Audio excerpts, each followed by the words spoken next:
Satnam, everybody. What's going on? Jamie, aka Jai Tae Gong Singh, here, coming at you live. I hope your day is going well. So I just wanted to make this video as a follow-up to a few videos I made last month. This is pertaining to the Long Ek Ong Kar morning call meditation that has become a beautiful monthly event at Great Divine Flow Yoga. We've had 3 now over the last few months, and the next one that we'll be having will be on Sunday, September 25th next month.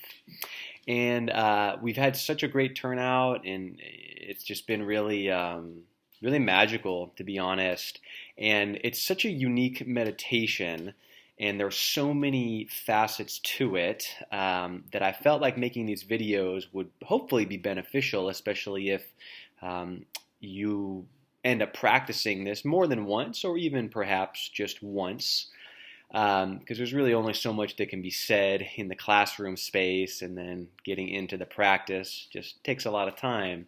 So this video in particular is what I would consider to be a slightly more advanced video, not in the sense that it's anything that's incredibly complex, but in the sense that if you have not watched the prior video, which is the Long Ek Ong Kar explanation, I would encourage watching that first, especially if you've not ever done the meditation before. If you have done the meditation before, you can probably go ahead and stay with this, but I'd still also maybe encourage you to check that out if you would like. And the reason why I wanted to break these into separate videos is that, again, bite-sized chunks of information I find is beneficial. And for the purposes of today, what I really wanted to focus on is some different techniques for elevating your sound current, because this meditation is so much about working with the nod, which I talked about in the previous video, is prana, life force, particularly in the expression of sound and the current and the vibration of the element of ether, akash. And so as we do this meditation, a lot of times what happens is the prana starts moving and the mantra can become a little bit more extended. Usually each repetition is anywhere from 45 to 50 seconds when you begin. But after 30 minutes, an hour, sometimes it might get stretched into a minute, maybe even a minute 15, a minute 30. And for a lot of people, it's difficult to sustain that duration of a chant based on the amount of breaths that you're taking and the mantra that you're repeating. So again, if you're, a yogic practitioner, especially a Kundalini yoga practitioner, for me, there's so much that has to do with pranayama, and we hear that term a lot, and a lot of times it's defined as breath control, which it is, but much more specific and much more, I would say accurately, it's defined as life force control, because that's really what we're working with, is the Kundalini, the life force, the more subtle energy. Breath is an expression of that life force, but it's a little bit more gross than some of the more nuanced components. And so there's a few techniques that you can use which will help you to be in a deeper relationship with your own prana and with your sound current as you're doing this meditation.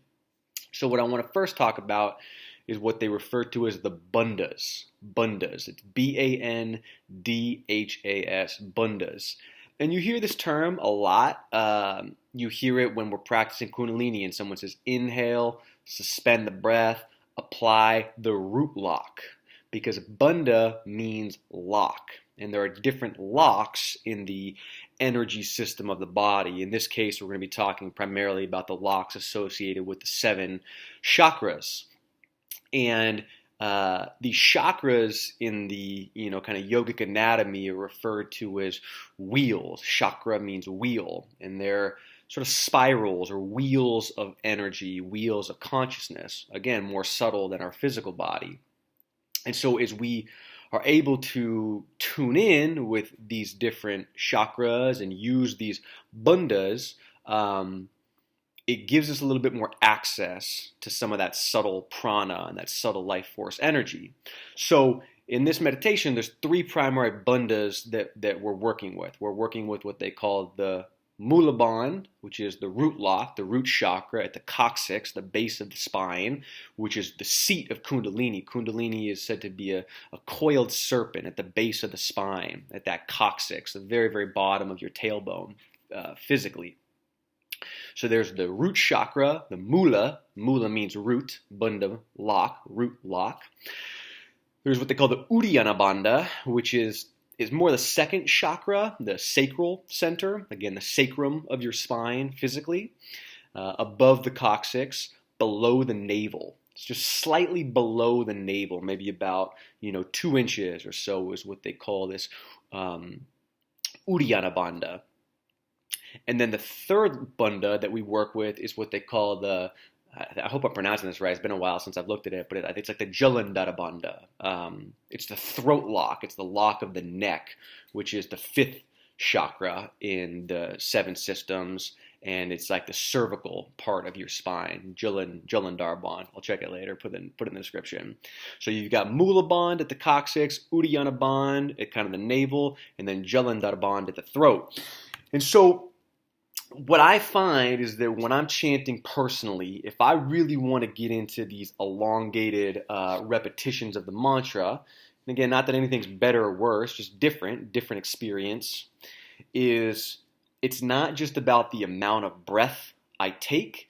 It's not just about how I actually am sounding the mantra syllables when I'm chanting them, but it's about also having these root locks engaged. So the way you do that is it's just a very, very slight contraction. So for instance, for the Mula Bandha, you hear it all the time. It's a very slight squeeze, kind of contraction of the anus, and also just a little bit of the pelvic floor, almost like the perineum, as if you were stopping the flow of urine or stopping the flow of, excretions.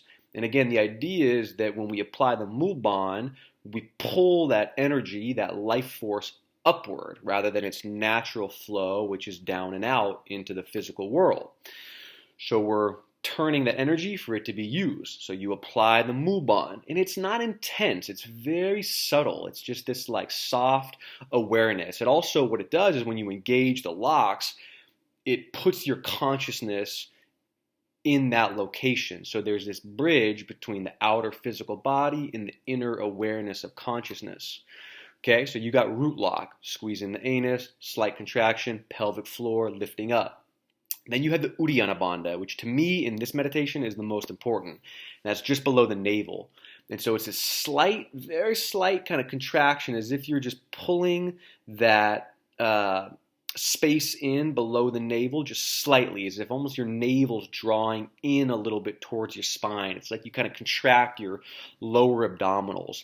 To me, the reason why this one for me is the most important is because the navel center is so powerful for the amount of meridians that flow through it. It's also really kind of the generator of your sound current. We think of the throat a lot of times in our mouth, but to really actually get this deeper, more potent flow of prana to come out the throat, it starts at that navel center in the area just below the navel.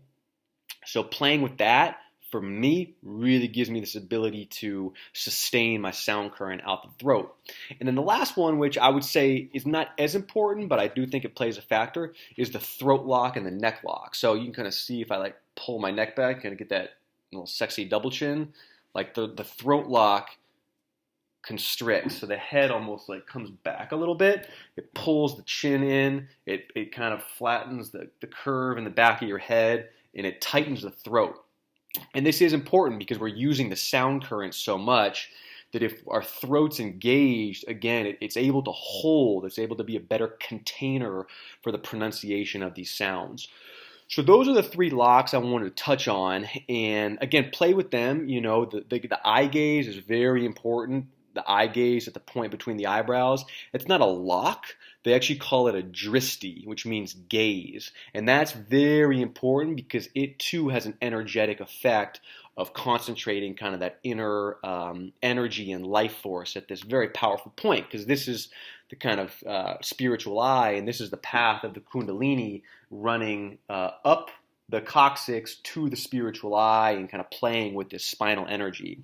So if you do those things, a lot of times we're able to sustain the mantra, and not even just sustain it, but even if you're only doing it for 45 seconds, it will be a more potent sound current, which will take you deeper into this state of concentration, into more heightened awareness, wisdom, intuition, accessing, and kind of working with the more subtle levels of the mind. So I hope that was helpful. I try to keep these videos relatively brief, so I'll end this one here, and perhaps I'll do another one at another point, kind of on mantra pronunciation and the sound current itself, and some ways to also take that to maybe a deeper level or have a different experience. Satnam, thank you so much for watching, and see you around.